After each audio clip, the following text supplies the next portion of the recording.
أستغفر الله ربي وأتوب إليه. يا رب اغفر لي ذنوبي، أنت الغفور الرحيم، إليك أرفع دعائي، فارحم ضعفي يا كريم.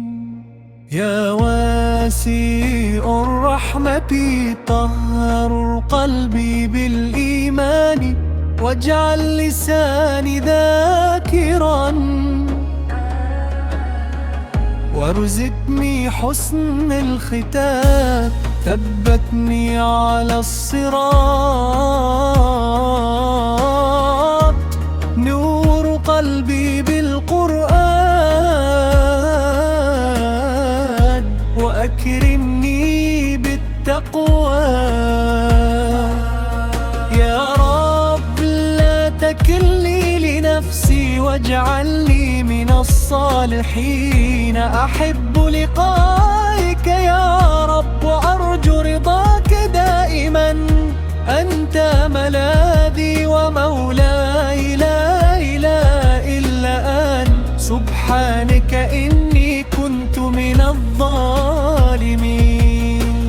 أغسل خطايا برحمتك، أكرمني بعفوك، واسقني من حوض نبيك، واجعل الجنة مثواي يا أرحم الراحمين. إني فقير إلى رحمتك، وأنت الغني الحميد.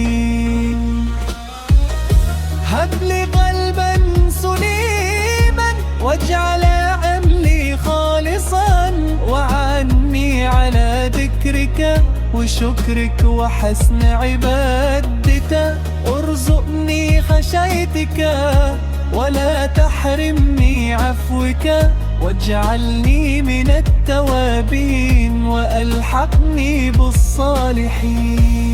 اللهم أهدني واشرح صدري، ويسر أمري، واقبل دعائي، وارزقني الصبر، واجعلني من الشاكرين،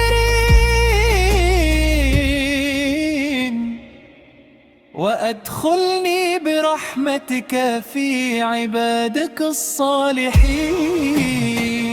اللهم أجعل القرآن ربيع قلبي ونور صدري، وجلاء حزني وذهاب همي، بك على كل شيء قدير. وصلى الله على محمد وعلى آله وصحبه واجمعين، والحمد لله رب العالمين.